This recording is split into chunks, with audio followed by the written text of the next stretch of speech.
Dios los bendiga en esta preciosa tarde, cada uno de ustedes. Es una bendición estar aquí adorando a Dios junto en familia. Qué bonito es estar estos tiempos meditando en el Señor y ver lo bueno de lo malo, hermanos. Sabe que en este país se vive una vida muy tensa, muy apurada. Andamos siempre corriendo para todos rumbos y pocas veces tenemos tiempo de estar en casa con la familia. Realmente el domingo es el único día donde podemos juntos como familia ir a comer, después de la iglesia, estar unidos, pero gracias a Dios por estos tiempos difíciles que nos están dando esa oportunidad, ¿verdad? De juntarnos en familia. Estamos como el pueblo de Israel. Cuando las plagas venían a azotar a Egipto, ellos permanecían en sus casas. Mientras en Egipto había tinieblas, en las casas de los israelitas había luz. Mientras en los egipcios había ranas y moscas, con los israelitas había bendición. Así que, hermanos, vamos a ver esta circunstancia con otros ojos, ¿verdad? Siempre vemos lo malo de lo malo. Ahora vamos a buscar lo bueno en esto, hermanos, porque si no, vamos a terminar como el mundo está terminando, deprimidos, angustiados, asustados. Pero si quieres mantener tu fe, tu esperanza, tu confianza en Dios, ve las cosas de otro ángulo. Recuerda, tenemos otra como visión. Es como cuando ponemos otros lentes y vemos con claridad. ¿Entiendes? O sea, vamos a ver las cosas como Dios las mira. No como el mundo lo mira, sino como Dios está mirando. Y son varias oportunidades. Una de ellas es estar juntos en familia. Quizás los hijos en sus cuartos o haciendo trabajos o estudiando o leyendo y la esposa, el esposo, pero estamos allí juntos. Cualquier circunstancia, ya estamos allí. No vamos a andar buscando a ver dónde está mi hijo, mi hija. Ya estamos todos aquí en casa. Amén. Eso es algo bonito y positivo. Número 2, podemos volver al altar familiar, ¿verdad? Juntos adorar a Dios, leer la Biblia. ¿Por qué no hacer un desafío personal? Hoy que estamos tratando de leer la Biblia en un año, pues vamos a tener más tiempo. ¿Por qué no aumentar la regla a 2 veces la Biblia por año? O la Biblia y media por año, ¿verdad? Para poder crecer más en el Señor. Aprovechar el tiempo. La Biblia dice redima el tiempo porque los días son malos. Hoy más que nunca los días son malos. Tenemos que aprovechar el tiempo, andar sabiamente como enseña la palabra del Señor. Así es que vamos a ver esas cosas positivas. Otra cosa que es también bonito, mira, como hoy en la mañana pudimos estar en los hogares, allí adorando a Dios en casa, ¿verdad? Sirviendo a Dios. Y esto nos reflejaba la iglesia primitiva. Saben que los templos como tal no existían al principio. Había un templo que era el templo judío y los hermanos, por supuesto que eran israelitas, iban el sábado a adorar allí, pero el domingo se reunían con los otros creyentes a compartir el pan, a escuchar la palabra de boca de los apóstoles, a tener comunión los unos con los otros en la oración. Después viene la persecución y son echados fuera de Jerusalén. Así que los que eran israelitas ya no podían ir al templo porque estaban fuera de Jerusalén. Después el templo fue destruido y se terminó. Pero se juntaban en las sinagogas el sábado y luego el domingo, como enseña la Biblia, en varios pasajes, que el primer día de la semana se reunían a compartir el pan, se reunían a apartar sus ofrendas, se reunían a adorar a Dios. Así es que hay un trasfondo bíblico de la adoración el domingo. Pero la iglesia gentil, ellos no iban a la sinagoga porque no eran judíos ni judaizantes. Ellos se juntaban en las casas. Por eso casi todas las cartas que Pablo escribe, si tú te notas cuando se despide y saluda al final, dice: saludo a la iglesia de la casa que está con fulano de tal. Es más, en una de esas ocasiones se saluda a la casa que está, a la iglesia que está en la casa del César. Hasta el mismo imperio romano fue Pablo que puso una iglesia en la casa del César. Así es que, hermanos, los templos se construyeron después para que juntos podamos adorar a Dios. Pero al principio eran las casas. Y conforme fue creciendo el número de los discípulos, se fueron adaptando, se fueron a las circunstancias, acomodándose. Y es como hoy en día. Casi todas las iglesias han comenzado en una casa, en una sala, en un garaje, en un patio, y de ahí se han ido ampliando, ¿entiendes? Es lo mismo. Así es que gracias a Dios por el templo físico que tenemos, la estructura, pero gracias a Dios por sobre todo por la familia, el hogar, donde podemos estar juntos compartiendo y adorando al Señor. Espero que esta mañana hayan tenido un día bendecido.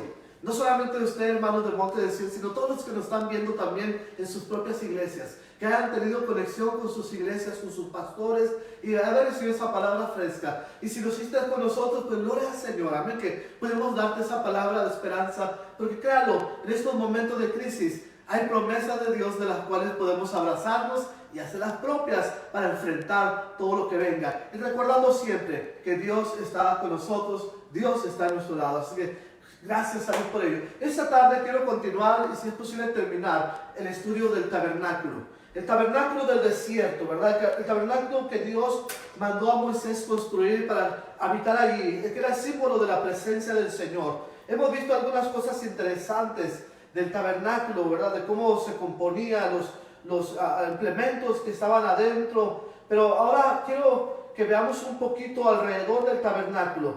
Lo que estaba afuera, alrededor.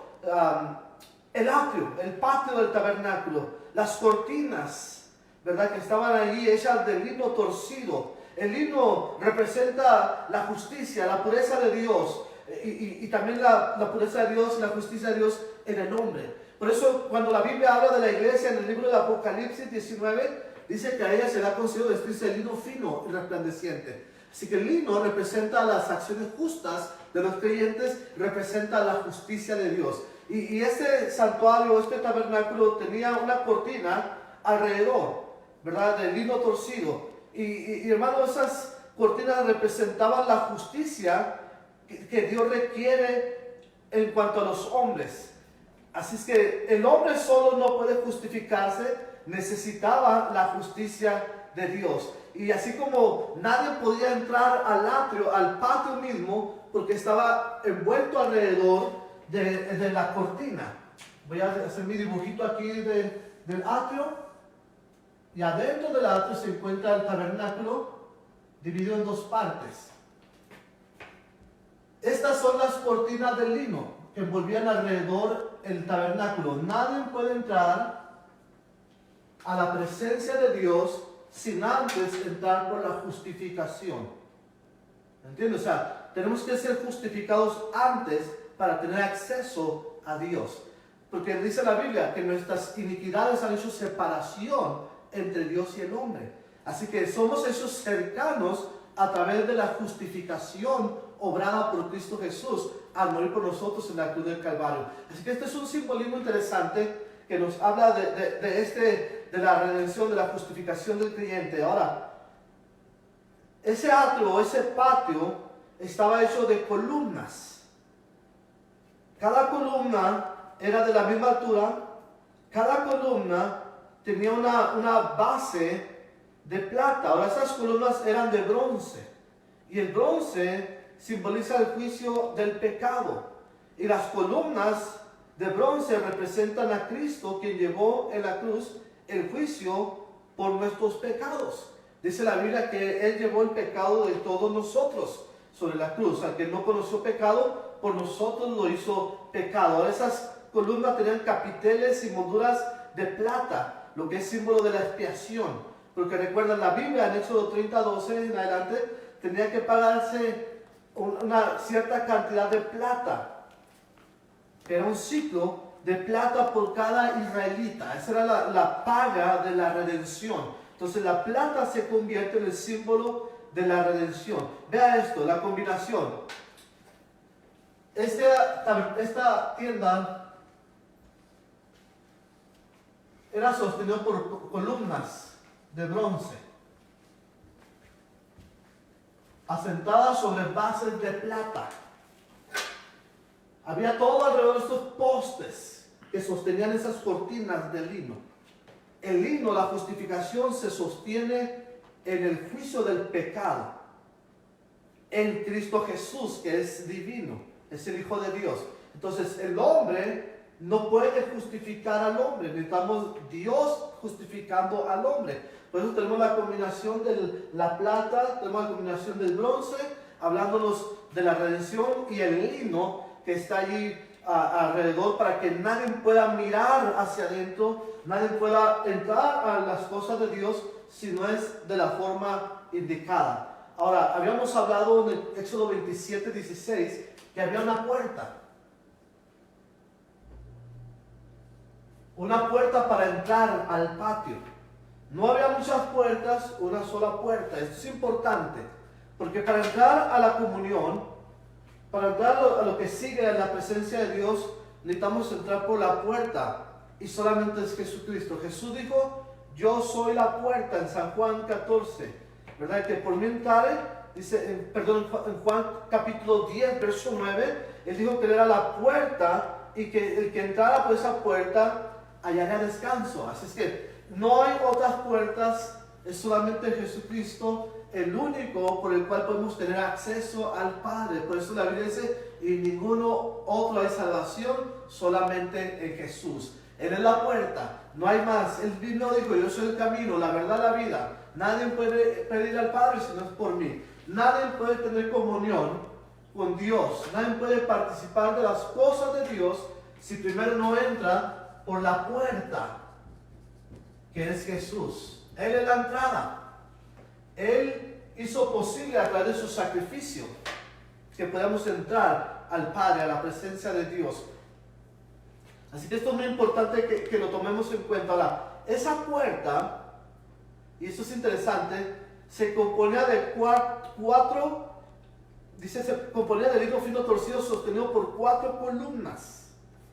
Había 4 columnas sosteniendo el lino que para entrar a la puerta. Cada una de estas columnas representa los evangelios. Recuerda, Mateo, Marcos, Lucas, Juan, los escritores de los evangelios. Es a través de los evangelios donde se nos presenta a Cristo como la puerta de acceso a Dios, pues no hay otro camino para llegar a Dios, solamente Jesucristo. Así que la entrada al tabernáculo mismo tenía que entrar a través del mensaje del evangelio.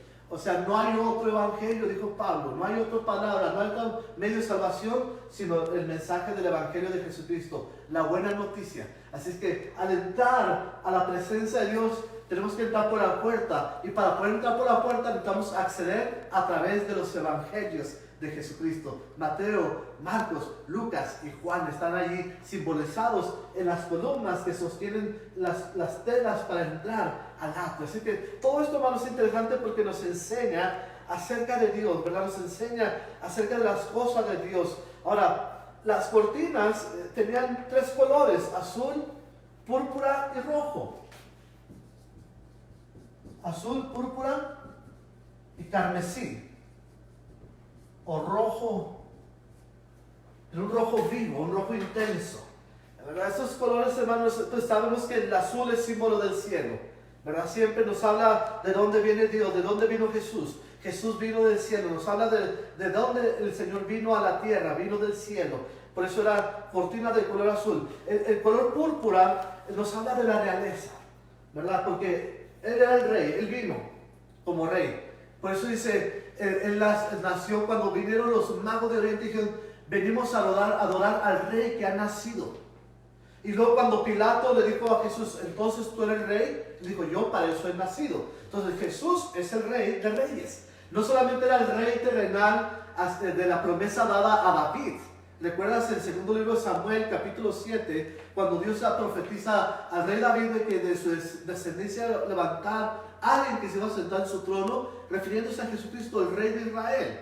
Así que el púrpura nos habla de la realeza, el azul de lo celestial, púrpura de la realeza, y el rojo del sacrificio, la sangre, ¿verdad? Habla de los ministerios de Jesús, ¿verdad? Es profeta, rey y sacerdote también. Así que Él viene a llevar la sangre a través de su muerte para redimir a cada uno de nosotros, porque sin derramamiento de sangre no hay remisión de pecados. Así que era necesario que hubiese sangre derramada para que pudiésemos entrar a la presencia de Dios. El lino aquí en esta combinación de las telas representa la humanidad de Cristo, el cual es Dios también. Por eso dice el apóstol Pablo en 1 Timoteo 3:16, indiscutiblemente grande es el misterio de la piedad. Dios fue manifestado en carne. ¿Entiendes? O sea, Él era Dios, Jesús, y se manifestó en carne. Esto es un misterio, no podemos definirlo con palabras humanas, como Dios siendo Dios se hace carne. El apóstol Pablo también nos dice en Filipenses 2, ¿verdad? Versículo 5 en adelante, el cual siendo igual a Dios, no tuvo en forma de aferrarse a ellos, sino que se despojó de sí mismo, tomando forma hecha semejante a los hombres. Así que la entrada, las cortinas de la entrada del tabernáculo en sus colores y su material nos habla de la humanidad y la divinidad de Cristo. Nos habla de su ascendencia celestial, de su dignidad real y de su sacrificio, su muerte vicaria en la cruz del Calvario por cada uno de nosotros. Entonces, una vez que entramos ya al atrio, encontramos los utensilios o los muebles que están ahí en el atrio. La primera cosa que vamos a ver es el altar. Vamos a toparnos con el altar de bronce. Y de ahí vamos a ir a la fuente del agua. Pero aquí, hermanos, algo interesante. El altar significa un lugar elevado. Es ahí donde se ofrecían los sacrificios, se derramaba la sangre, ¿verdad? Lo cual se convierte también en un tipo de la cruz. Porque recuerda, Jesús dijo, cuando Él se ha levantado, a todos atraería a Él. Entonces, cuando hablamos del altar, que significa un lugar elevado, la cruz fue un instrumento donde se elevó a Jesús el sacrificio.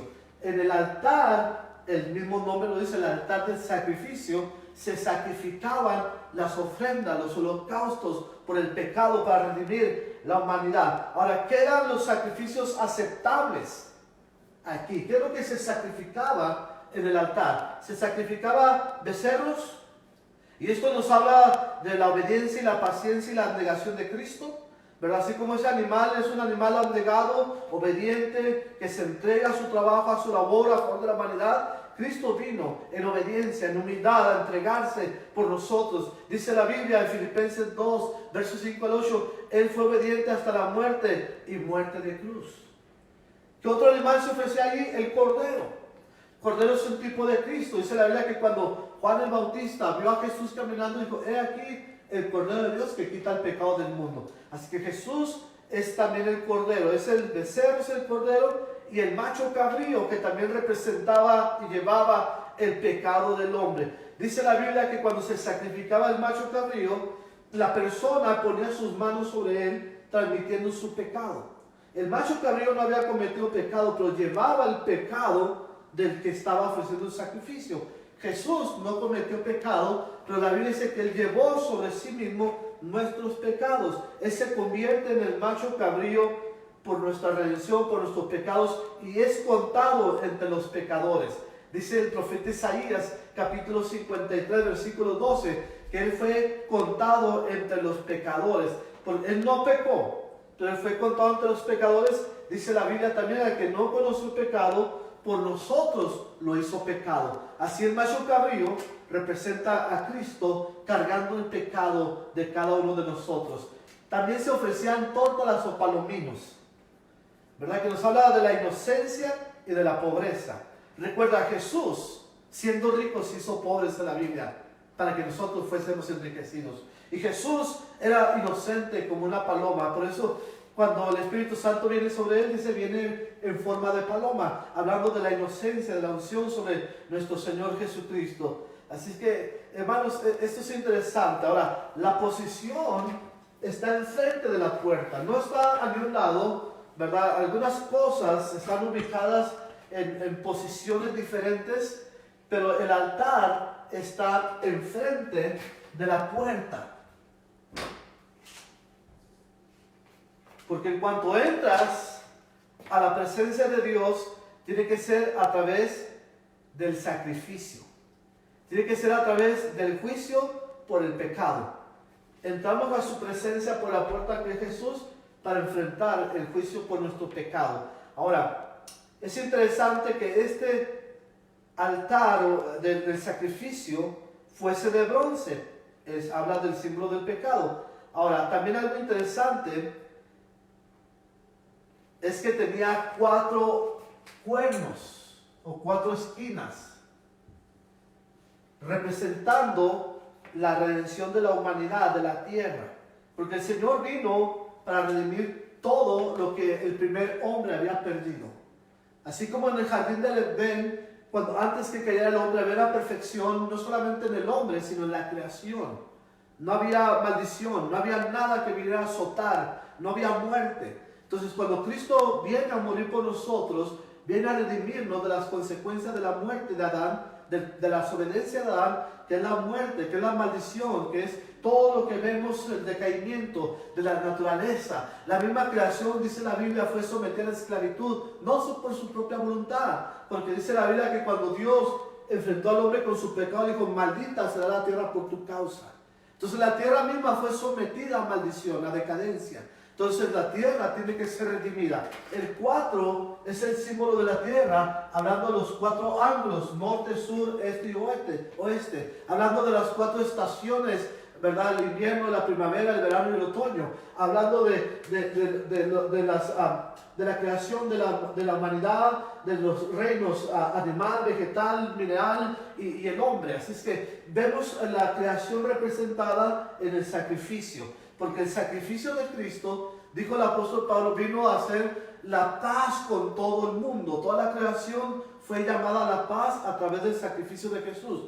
Y la creación, como la vemos, un día será redimida.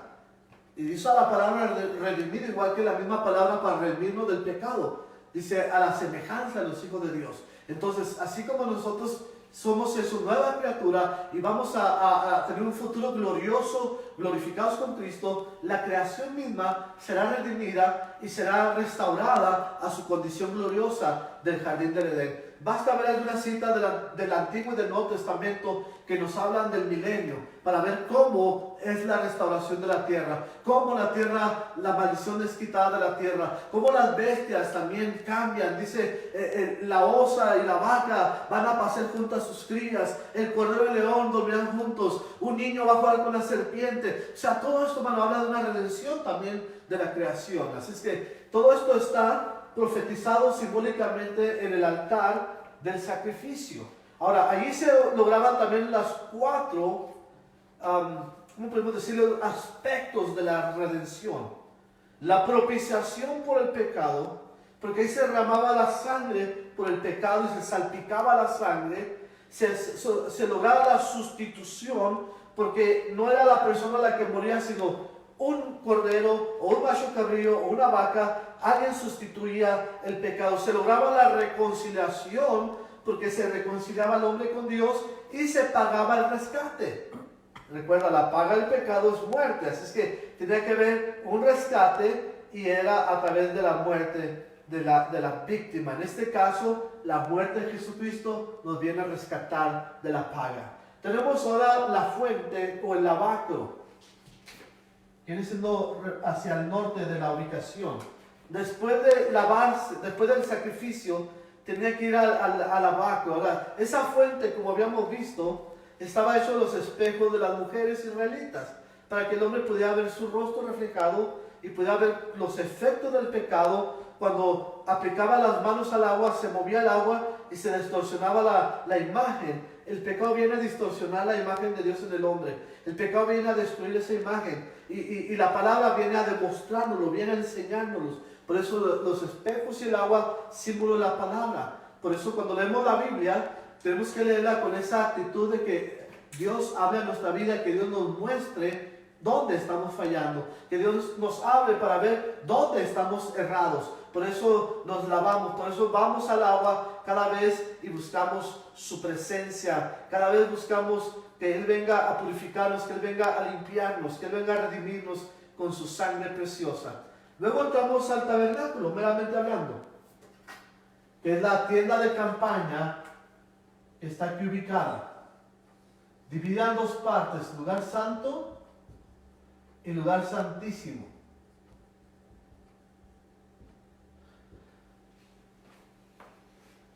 Ahora, esa tienda estaba hecha de diferentes pieles.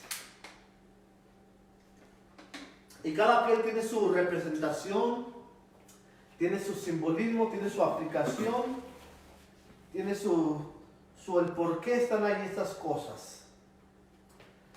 La primera piel era una piel de lino que cubría el tabernáculo. Esa piel era de lino fino, torcido, y tenía incrustaciones de serafines de oro, querubines de oro, hechos de hilo de oro. Así que esto nos habla acerca de la deidad, de la santidad, nos habla de lo más puro. Y algo interesante, nadie podía ver esas pieles, solamente el sacerdote cuando entraba adentro. Esa piel, esa tela no se podía ver por afuera, solamente cuando se metían para adentro eran visibles. Estas telas, estas cortinas, solo se podían ver dentro del tabernáculo, del lugar santo y el lugar santísimo. Solamente tenía acceso el sacerdote, nadie más. Hermanos, las cosas santas de Dios, las cosas donde Dios se glorifica, que representan al cielo, solamente los sacerdotes. ¿Quiénes son los sacerdotes ahora? Cada uno de nosotros. Porque la Biblia dice que Cristo nos ha hecho para Él y para el Padre reyes y sacerdotes. Y dijo el apóstol Pedro que somos hechos una nación santa, un reino de sacerdotes. Así que eso se llama el sacerdocio del creyente. Nosotros no manejamos el sistema de sacerdotes del Antiguo Testamento ya más. Manejamos el sacerdocio del creyente. Ahora cada uno de nosotros somos hechos sacerdotes por la gracia de Dios. Nosotros podemos entrar a la presencia de Dios y disfrutar de las cosas espirituales, las cosas del cielo. Por eso solamente cuando el sacerdote entraba, ya sea al lugar santo, al lugar santísimo, podía ver esas cortinas de lino torcido con los querubines allí entretejidos. Y hermanos, querubines sabemos que están en el cielo, son representantes que están allá adorando a Dios. En el capítulo 4 y capítulo 5 de Apocalipsis vemos los 24 ancianos en el cielo entronizados y vemos los querubines alrededor del trono adorando a Dios, y luego vemos los ángeles después de ellos. Así que estos seres, junto con los serafines que habla el profeta Isaías 6, son los que tienen el acceso más directo a Dios. Ahora recuerda, Satanás era un querubín también. La Biblia dice que, hablando de Satanás, tú querubín grande y protector. Él estaba en el monte de Dios y él quiso ser igual a Dios. Él tenía tanta cercanía al trono de Dios que él quiso ser como Dios. Y ese fue el problema de Satanás. Por eso en el cielo, en esta representación del cielo, con el atrio, con el santuario, con las cortinas de lino, con querubines, nos habla de las cosas de Dios.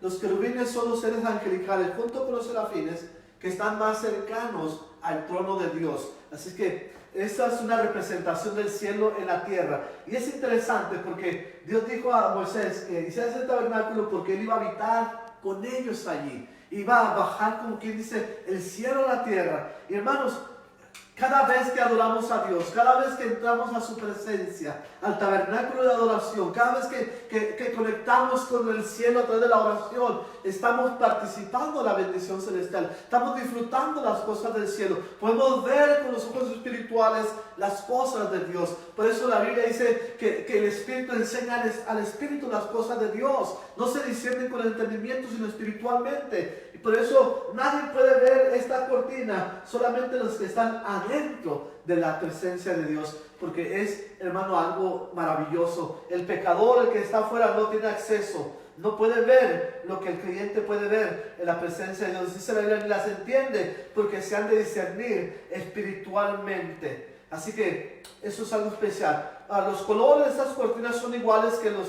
colores que formaban la puerta de la entrada, como vimos ya. El azul, el púrpura y el carmesí. Sus significados son los mismos. Nos habla de la divinidad, de la realeza y del sacrificio de Jesucristo. Ahora, arriba de esta primer base de lino había una cortina de pelo de cabra. La cabra o el macho cabrío representa el sacrificio expiatorio de Jesucristo. Así es que vean el contenido. Nosotros lo estamos viendo de adentro hacia afuera, pero realmente la gente lo veía de afuera hacia adentro. Es el cielo, pero primero para entrar al cielo tienes que estar cubierto con el sacrificio de Jesús. ¿Se fijan? Las pieles de las cabras estaban hechas de pelo de cabra, simbolizando el sacrificio de Cristo por el pecado. Estas cortinas nos hablan de la muerte de Cristo. Dios fue glorificado en su muerte, había sido deshonrado por el pecado, mas sin embargo en su muerte Cristo fue glorificado. Ahora, después de esta base de pelo de cabra, viene otra base, otra cubierta de pieles de carnero teñidas de rojo. Fíjense bien. Tenemos el lino, tenemos pelos de cabra, luego tenemos piel de carnero rojas. Y esto nos habla acerca de la encarnación del sacrificio de Jesucristo. ¿Verdad? El rojo nos habla de la sangre, nos habla de esas pieles eran teñidas, eran pintadas de rojo, hablando acerca de la redención, hablando acerca del poder de la sangre de Jesucristo. Vea el proceso, y esto es algo interesante, mira, porque la siguiente y última cobertura eran pieles de tejón. Y eran las pieles más feas. Eran las pieles más... la vista era desagradable al ojo. Esa piel de tejón tiene una cualidad que al secarse se tuerce, se hace fea, una apariencia fea, pero algo interesante que tiene la piel del tejón es que es impermeable también. Servía para cubrir, era la última capa que cubría el santuario y era como un impermeable para la lluvia, era como un impermeable para el polvo, estaba protegiendo, pero era de feo aspecto. Y esto nos habla de la humanidad. Nos habla, la Biblia dice, que su hermosura más que los hombres fue desfigurada, ¿verdad? Fue una llaga a Jesucristo, fue destrozado. O sea, el sacrificio de Jesús fue algo horrible. De eso nos habla estas pieles. Está cubierto. Primero la muerte de Cristo, ¿verdad? Él fue desfigurado entre los hombres. Su apariencia más hermosa que los hombres dejó de ser. Luego viene la sangre, tuvo que derramar su sangre por nosotros para podernos redimir. Luego viene el sacrificio, ¿verdad? Consumado es cuando dijo, porque primero derrama la sangre y luego muere, y eso nos lleva a la presencia de Dios. O sea, las telas y pieles que están cubriendo el tabernáculo representan la humanidad de Jesús, la muerte de Jesús, el sacrificio de Jesús y la redención de Jesucristo. Es algo maravilloso esto, ¿verdad? Como ellos no lo entendieron, pero Moisés lo hizo de acuerdo al diseño que Dios le había mostrado en el cielo. Porque todo esto nos mira hacia Jesús, nos mira hacia Cristo Jesús, hacia el futuro, hacia adelante, ¿verdad? Hacia el sacrificio del Hijo de Dios, hacia la redención de la humanidad. Ya está profetizado todo esto en un sentido. Ahora, lo interesante de la profecía es que cuando tú la lees, la miras y sabes que hay algo ahí, pero no la entiendes hasta el cumplimiento. O sea, el cumplimiento es la garantía de la profecía, ¿verdad? La profecía es tan clara que puedes comprenderla, pero tan confusa que no la percibes totalmente hasta que se cumple. Es cuando dices, oh, estaba profetizado, estaba escrito.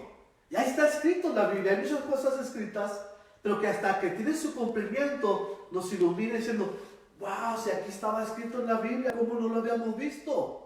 Porque ese es el proceso de la profecía. Dios habla al hombre, algo que va a suceder, pero la gente no entiende el cumplimiento o el tiempo hasta que suceden las cosas. Uno entiende, con razón está ahí. Por ejemplo, la muerte de Jesús fue profetizada en el tabernáculo, los profetas en todas partes. Por eso cuando Jesús va caminando con los caminantes de Maús en el Evangelio de Lucas, leemos esta historia, Él les empezó a hablar de la palabra profética, lo que estaba profetizado, de cómo Cristo iba a morir, de cómo eran los sufrimientos. Y ellos no lo habían entendido cuando lo vieron, pero después que pasó, lo comprendieron. ¿Se fijan? Ese es el valor de la profecía. Entonces, cuando ellos ven el tabernáculo, saben que hay algo allí. ¿Por qué esos colores? ¿Por qué esas pieles? ¿Por qué no otra piel mejor que la de tejones? ¿Por qué no otros materiales? ¿Entiendes? O sea, la gente quizá puede haber preguntado eso porque veían que había algo allí, pero no entendían el significado hasta que venía el cumplimiento. Ahora nosotros estamos viendo el cumplimiento, lo que representaba. Esto era la sombra de la realidad, lo que es ahora Cristo Jesús y la iglesia. Así es que es algo maravilloso, hermanos, como el tabernáculo del desierto, ¿verdad? Nos está mostrando las cosas de Dios, las cosas del Señor, las cosas del cielo, y vamos entendiéndolas poco a poco, conforme el proceso se va dando, ¿verdad? Se va manifestando. Así que, hermanos, las pieles nos hablan de la obra de Cristo en la redención. Ahora, las tablas que estaba hecho ese tabernáculo eran de acacia cubiertas de oro. Recuerda, las tablas que estaban alrededor eran de madera cubiertas de bronce. Aquí adentro, las tablas que forman el tabernáculo, que sostienen las cortinas, son de oro, son de madera cubiertas de oro. Eso nos habla de la humanidad y la deidad. Acá nos habla del sacrificio y la redención.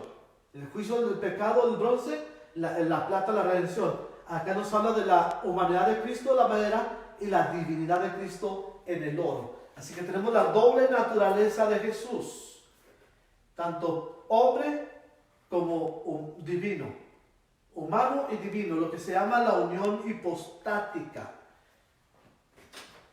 Hipostática viene de dos palabras, hipo y tasis, hipóstasis. Nos habla de la unión de dos naturalezas, la naturaleza humana y la naturaleza divina, se unió en la persona de Jesús. La gente no lo entendía, por eso cuando Jesús hablaba cosas que le correspondían solamente a Dios, como el perdonar pecados, decían, ¿quién puede perdonar pecados sino solamente Dios? Este está diciendo blasfemias, porque ellos veían un hombre. Sí, ellos veían un hombre porque era humano, pero él como Dios podía perdonar pecados. Ahí está la naturaleza divina de Jesucristo. Ahora, Pablo lo dijo, es indudablemente grande el misterio de la piedad. Dios fue manifestado en carne como hombre. Y eso es lo que nosotros no podemos entender. Vamos a ponernos los zapatos, por así decirlo, de la gente del tiempo de Jesús. ¿Qué pensaríamos ahorita si alguien nos dice que Él es Dios? Nosotros sabemos por la Biblia que ya no es posible, ¿verdad? Pero ¿qué sucedería si nosotros leemos la Biblia y de repente aparece una persona haciendo milagros, sanando enfermos, echando fuera demonios, haciendo cosas que nadie ha hecho y no perdonando pecados, recibiendo adoración como Dios? Habría confusión también en nosotros. ¿Entienden? El problema con los judíos fue que hubo tanta evidencia en la deidad de Jesús que ellos se cegaron a la evidencia y rechazaron al Mesías. Ese fue el problema. Entonces, pero sí habría confusión a nosotros tan al principio, entenderlo, pero conforme va pasando las situaciones vamos aceptando su divinidad, porque Él es humano y Él es divino, perfecto hombre, perfecto Dios, no se te olvide, en la persona de Jesucristo. Entonces, esas tablas que construían el tabernáculo nos hablan de la divinidad y la humanidad de Jesús cuando vino a la tierra. Ahora, esas tablas estaban sobre basas, lo que era el fundamento del tabernáculo, ¿verdad? Y esas basas estaban hechas de plata, que también nos habla de la redención. Así que Dios se hizo hombre para redimir al hombre, ese es el mensaje. Dios, el oro, se hizo hombre, la madera, para redimir al hombre, las bases de plata. Eso habla de la redención a través del único sacrificio de Jesucristo. Nadie más puede compartir el sacrificio por la humanidad. Han existido hombres a través de la historia que han dicho que ellos han llevado juntamente con Cristo el pecado del mundo. Eso es una herejía. Solamente Jesús es el único que llevó el pecado de cada uno de nosotros. Fue el único que murió por nosotros en la cruz del Calvario para acercarnos a Dios. Ahora, dentro de este lugar llamado el lugar santo, tenemos dos elementos ahí interesantes. Tenemos el menorá y tenemos la mesa de los panes de la proposición. Ya lo habíamos analizado anteriormente esto. Y también tenemos otro altar, que viene siendo el altar del incienso. Son tres los elementos dentro del tabernáculo. La mesa de los panes nos habla acerca de la comunión, nos habla también acerca de Cristo hecha de madera con oro, nos habla de la glorificación de Cristo, la humanidad y la glorificación de Cristo, nos habla de la seguridad, tiene una corona alrededor de la mesa, donde el pan no se puede caer, es sostenido por esa corona que está alrededor de la mesa. Usted, dice la Biblia, nada nos puede arrebatar de las manos de Cristo. Él dijo, están en mis manos, nadie nos puede arrebatar de mis manos. Y estamos en las manos del Padre.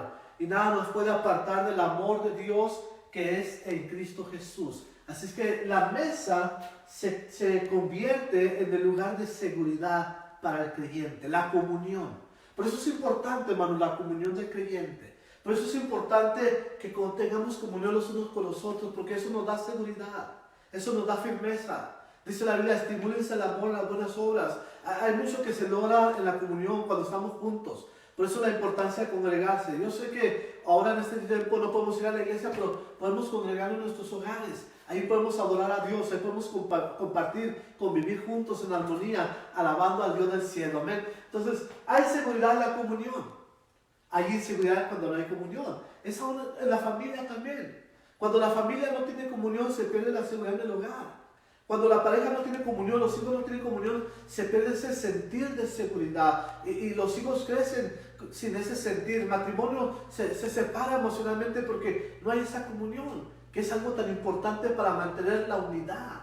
Entonces en la iglesia vamos a tener esa comunión cuando estamos en Cristo, no abajo, sino arriba, en Él, sobre Él. Ahí está la comunión del creyente, ahí está la participación. Los panes son el tipo de creyente que fueron el grano machucado, que el grano fue molido, fue mezclado con el aceite, con el agua, el aceite del Espíritu Santo, el agua de la palabra. Se hizo la mezcla, se fue al fuego de la prueba, al horno, y sale el pan horneado, sale el creyente maduro, sale el creyente listo para adorar a Dios, sale el creyente listo para el servicio, para el ministerio, para ministrar, para darse a sí mismo para Dios.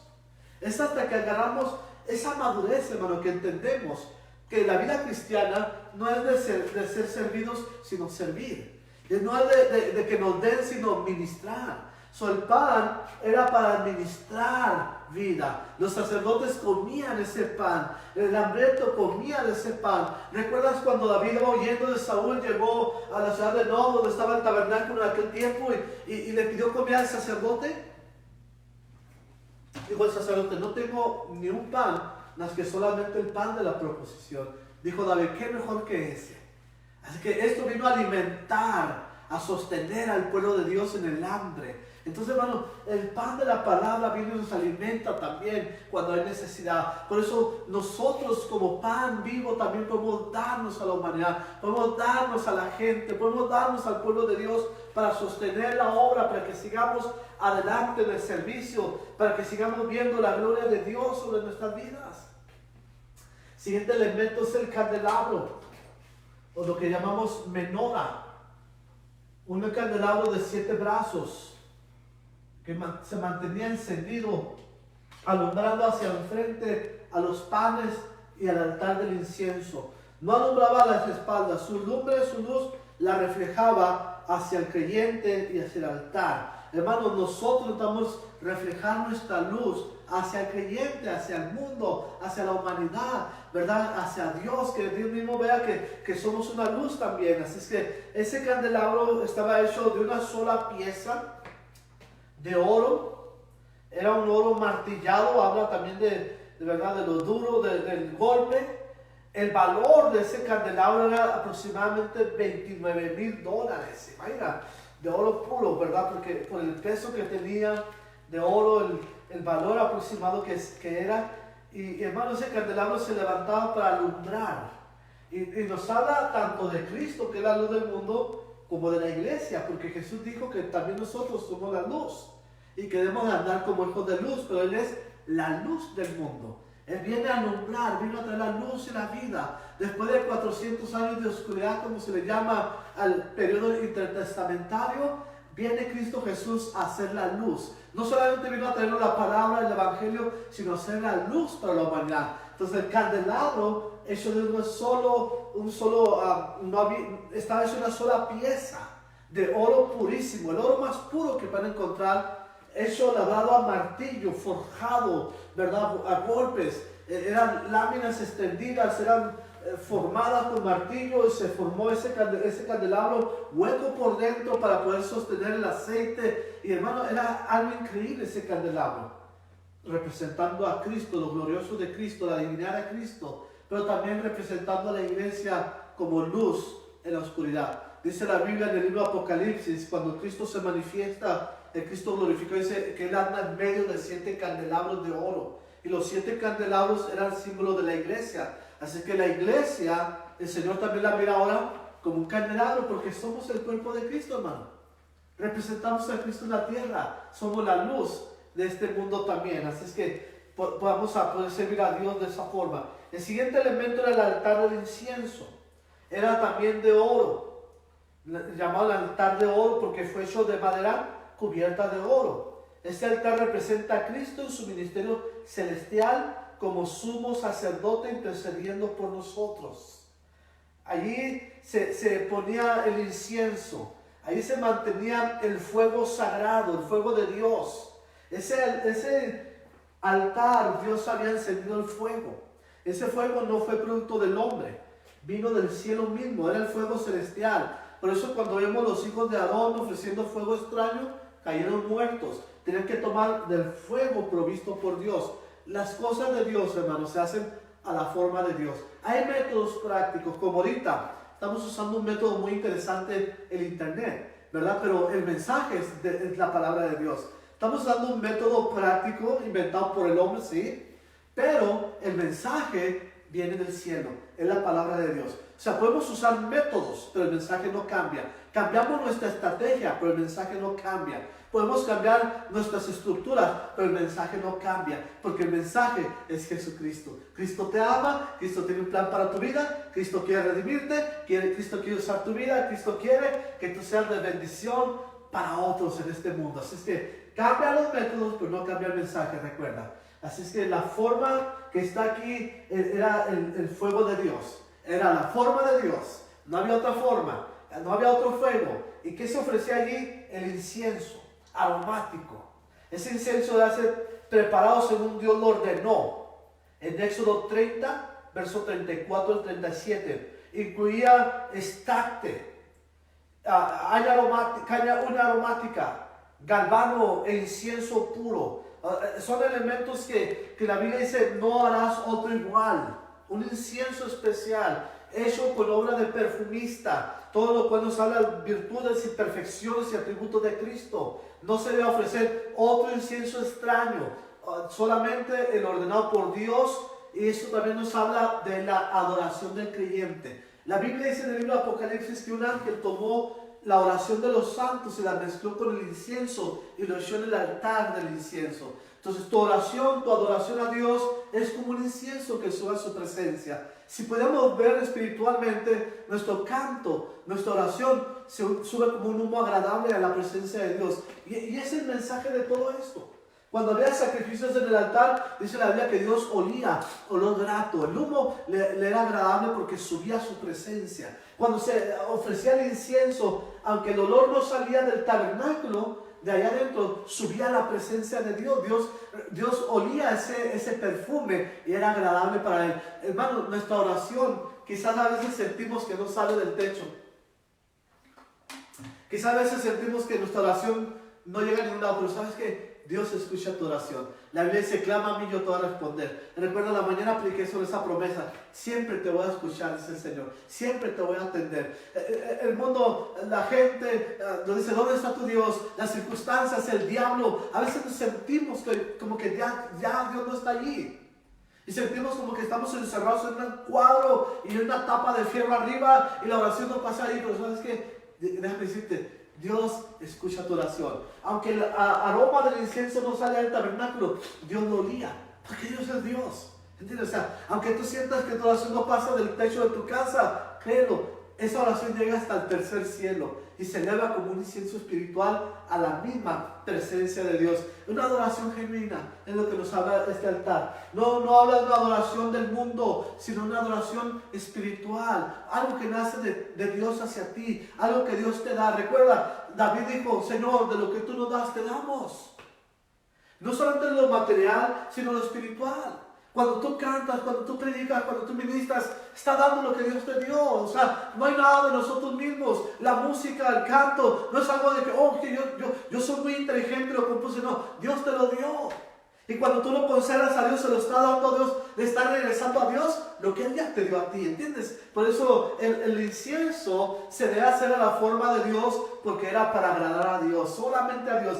Dijo, no lo vas a hacer ni uno semejante para que tú lo disfrutes. Las cosas de Dios son para agradar a Dios, no para agradar a los hombres. Dice la Biblia, si nosotros buscáramos agradar a los hombres, ya no somos siervos de Cristo. Hermanos, sé que es difícil, porque como humanos siempre queremos quedar bien con la gente, que la gente nos vea favorablemente, pero llegan momentos que hay que tomar decisiones bíblicas, decisiones al lado de Dios, que no todo el mundo va a estar de acuerdo, no todo el mundo le va a agradar, y es ahí donde tenemos que agradar a Dios antes que a los hombres. Así que hermanos, porque este incienso nos habla de un compuesto que era para agradar a Dios y que no debe hacerse para agradar al hombre, pero es a través de la adoración.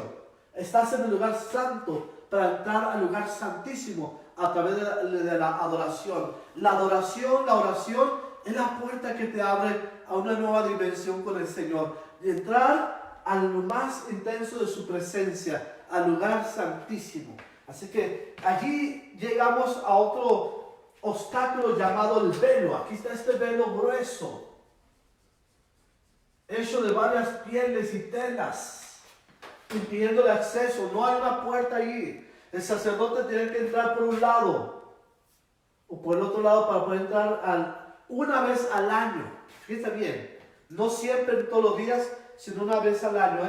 Este velo que separaba el lugar santo y el lugar santísimo era hecho de lino torcido, cárdeno azul, púrpura y carmesí, los mismos colores, con querubines. Ese velo nos habla de Hebreos 10:20 como una figura o tipo que representa la carne de Cristo, la humanidad de Jesús. Cuando Jesús muere en la cruz del Calvario, dice la Biblia que ese velo se rompe de arriba hacia abajo. Cuando Cristo muere, el velo es quitado de arriba hacia abajo. El hombre tenía que rodear para entrar a la presencia de Dios. Ahora en Cristo el hombre puede entrar directamente a la presencia de Dios. O sea, en los tiempos de la ley, para poder entrar y tener acceso a la presencia de Dios, tenías que cumplir ciertos mandatos. No podías ir directamente, tenías que rodear a través de obligaciones, a través de mandamientos, a través de preceptos, más de 600 que están ahí en la ley. Nadie podía lograrlo. Por eso el sumo sacerdote solamente una vez al año, con sangre y no propia, sino de un macho cabrío, entraba, cruzaba y llegaba aquí y tenía que rodear para poder lograr entrar donde estaba el arca del pacto y derramar la sangre por el pecado del hombre. Así es que, hermanos, ahora en Cristo Jesús tenemos una entrada directa. Ya no necesitamos un sumo sacerdote que nos acerque a Dios. Tenemos entrada directa para el Padre. Por eso el escritor de los Hebreos dice, acerquémonos confiadamente al trono de la gracia para alcanzar misericordia y oportuno socorro. Así que, hermanos, cuando Cristo muere, cuando su cuerpo es partido, el acceso a la presencia de Dios es dada a través del velo de su cuerpo que fue roto. Ahora, de aquí nos lleva al lugar santísimo. Aquí donde se encuentra el arca del pacto, o el arca del testimonio también llamada. Y ese es el instrumento más sagrado para el pueblo de Israel en aquel tiempo. Eso era lo más especial para ellos. El arca era un mueble hecho de madera de acacia, cubierto por dentro y por fuera de oro, puro. Oro que simbolizaba la deidad. La madera que simbolizaba la humanidad. Lo interesante de esto, hermano, es que la arca no solamente era por fuera chapada, sino también por dentro. La mesa de los panes solamente por fuera era el oro chapado alrededor. El altar del incienso solamente por fuera. El altar del bronce, el bronce cubría por dentro y por fuera. Pero el arca del pacto cubre por dentro y por fuera de oro. Porque habla de la perfecta divinidad de Jesús. Habla de que Cristo fue humano, sí, pero fue divino antes y después de su muerte. Él nunca dejó de ser Dios. Así que de esa manera nos habla de la humanidad, el oro de la deidad. Ahora, esto está ubicado en el lugar santísimo, ¿verdad? Que nos habla de la gloria de Cristo, del Cristo glorificado, en la misma presencia del Padre. Tenía una cornisa de oro alrededor, 2 anillos con los cuales se ponían 2 varas para cargarla.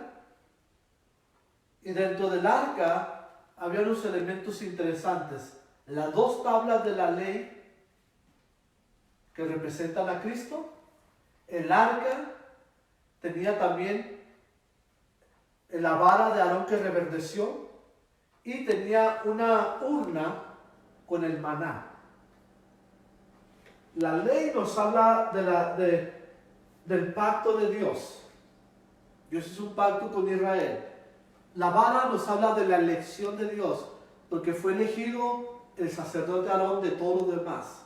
Y el maná nos habla de la provisión de Dios, porque Dios proveyó por 40 años. Fíjate bien, 40 años desde que el pueblo salió y pidió comida, Dios hizo descender el maná, hasta dice la Biblia, hasta que el pueblo cruzó la frontera de la tierra de Canaán, dejó de caer maná. Hermanos, nos habla de la provisión de Dios que es siempre. Dios es un Dios que siempre cumple su provisión. Arriba del arca había lo que se llama el propiciatorio, que representa y simboliza el trono y la presencia divina. Sobre ese lugar, sobre ese propiciatorio, era donde se derramaba la sangre. Ahora, este propiciatorio era hecho de puro oro, no había madera. Por eso nos habla solamente de la divinidad, de la deidad. Allí se derramaba la sangre del sacrificio, una vez al año. Por eso Cristo Jesús murió una sola vez y para siempre. No tuvo que morir muchas veces, sino una sola vez. Sobre ese propiciatorio había 2 querubines que extendían sus alas, tocando uno arriba del otro, por encima del arca. Sus rostros mirando hacia la cubierta del propiciatorio. Esos querubines, Dios se manifestaba y hablaba a su pueblo. Así es que ellos estaban resguardando el lugar donde se ponía la sangre para la propiciación del pecado. Por eso se llama propiciatorio, porque donde se propiciaba o se redimía la sangre. Se había sacrificado, se había matado y la sangre se había llevado por todo este trayecto, pero era hasta que se rociaba o se ponía sobre el propiciatorio que la sangre se hacía eficaz. Era eficaz. Por eso la Biblia dice que Jesucristo se ofreció a sí mismo por medio del Espíritu Santo al Padre, ofreció su sangre. No fue solamente la muerte en la cruz. Por eso Él tuvo que llevar esa sangre, presentar la sangre, la redención. Por eso cuando las mujeres quisieron tocar, dijo, no me toquen porque todavía no subo al Padre. Él fue y subió y bajó, o sea, no fue una sola ascensión al cielo. Él fue a llevar su sangre, a penetrar sobre el lugar santísimo y de presentar la sangre del sacrificio, donde dice la Biblia, la sangre de Jesucristo su Hijo nos limpia de todo pecado. Para el sumo sacerdote, esa sangre era efectiva una vez al año solamente. Próximo año tenía que poner otra vez la sangre, pero para Dios, hermanos, una sola vez es suficiente. Bastó que Jesucristo el Hijo presentara su sangre ante el Padre una sola vez, un solo sacrificio, no más sacrificios.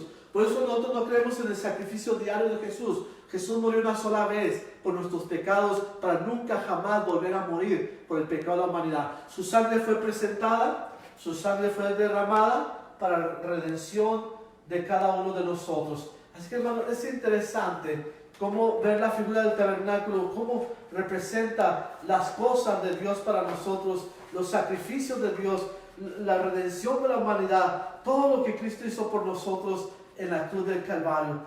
Es una bendición, hermanos, haber llegado a este estudio. Pero recuerda, todo esto nos habla de Jesús. Jesús es la raíz de la iglesia. Quiero recapitular esto. No es que la iglesia tomó su raíz del judaísmo, sino que el judaísmo en sí mismo tomó su raíz de Jesucristo. Él es la raíz de David, recuerda. La iglesia e Israel son las ramas que crecen del olivo, que es Cristo Jesús. Así que tus raíces, mis raíces, no es el judaísmo, no es la religión de los judíos, de los israelitas, sino es Jesucristo mismo. Si vamos a volver a nuestras raíces, es volver a nuestro Salvador Jesucristo. Así que esta tarde, gracias por acompañarnos. Próxima semana vamos a estar dando otra serie de estudios. Vamos a comenzar una nueva serie, así que conéctate miércoles a las 7. Vamos a estar en vivo otra vez con el libro de Apocalipsis. Así que te esperamos para que puedas gozarte el miércoles adorando a Dios y recibiendo el estudio. Recuerda el próximo domingo, 10 de la mañana y 6 de la tarde. Hermanos, Dios está haciendo algo maravilloso. Oremos. Señor, te damos gracias esta hora por tu palabra preciosa. Bendice cada vida y sus hogares. Que podamos haber aprendido algo nuevo o haber afirmado algo que ya sabíamos de tu palabra. Señor, gracias porque tú nos enseñas a Jesús, siempre enfocando a Jesús, porque ese es el testimonio y la profecía, Jesucristo. Gracias te damos en esta hora, Dios, en el nombre que es sobre todo nombre. Amén. Dios los bendiga. Hasta la próxima.